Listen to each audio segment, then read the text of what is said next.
Tony D and Little Joan with a screenwriter's rant on Choose or Die, a Netflix.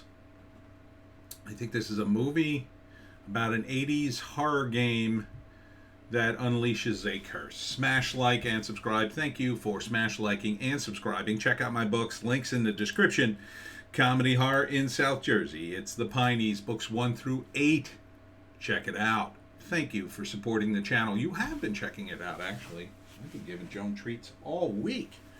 Anyhow, this is a horror movie that captures the 80s. The premise is it's an old video game. This woman is desperate. She's about to be evicted.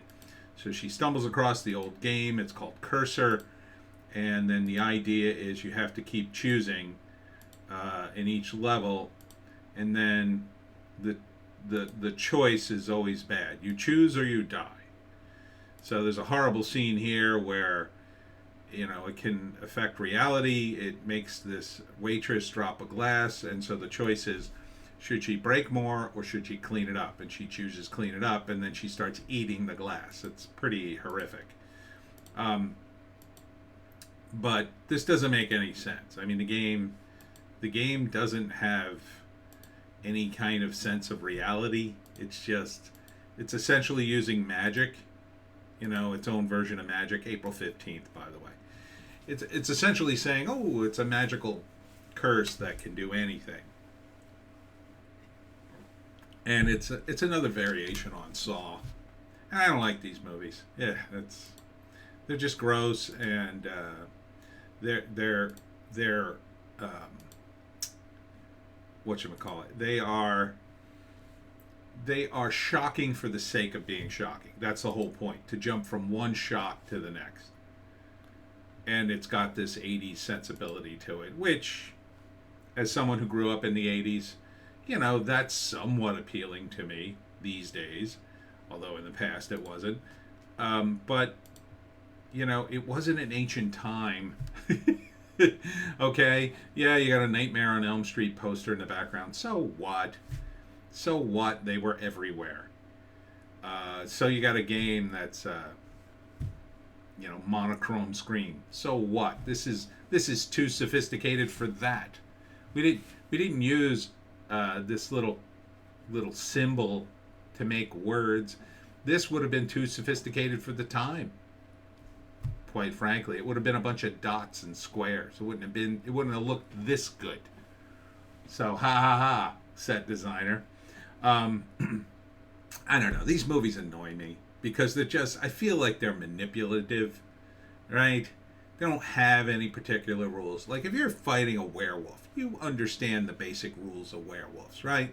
They turn into wolves in the moon. They're very powerful. You need silver bullets to kill them. Same thing with a vampire. You kind of get the rules. Are there good rules here? It doesn't appear to be. It appears like this can impact reality. If it can impact reality, well, why didn't a person, like, you know, enrich themselves? Like, oh, well, because it's a curse. From who? From who? You know, I'm sure there's a backstory to it. I'm sure there is, but let's see. Let's read the synopsis. After finding a lost 80s survival horror game, a young coder unleashes a hidden curse that tears reality apart, forcing her to make terrifying decisions and face deadly consequences. Again, that doesn't, you know, if they at least tied it back to something historical, I could be on board, right? If this was some ancient curse, you know, the guy was, you know, related to a Mayan, you know, the Mayans, and he found an ancient Mayan curse and put it into his code or something. That would be kind of cool. At least there'd be something to it. You know, this just feels like, okay, this is what we're going to do. We're going to do Saw, and this is how we're going to do it again. You know, oh, we're going to play a game. I mean, it's the same thing it's why I hate Scream. You know, it's the same sort of thing. It's why I hate Saw. It's why I hate Scream. It's not really all that scary. A scary movie to me, The Shining was scary with Jack Nicholson. That to me was a scary movie. It was messed up. You didn't know what was going to happen. Weird things happened. And it felt real because there felt like there was a real history behind it, even though it was totally made up.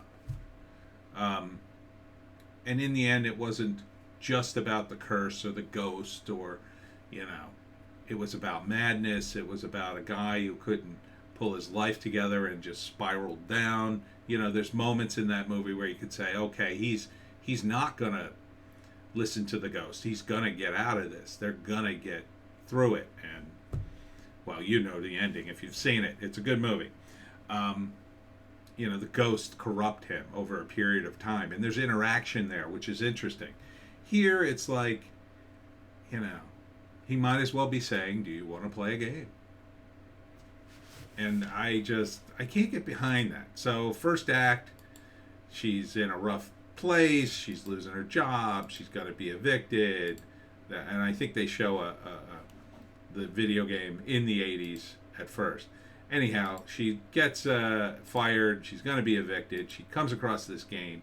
Her soy boyfriend, who can't get a date with her once a day, says, "Let's get together." And there's a bunch of unclaimed prize money from the '80s. Is that true? I've never heard that. I don't see how it would stay unclaimed all this time and you'd still be able to get it, but whatever.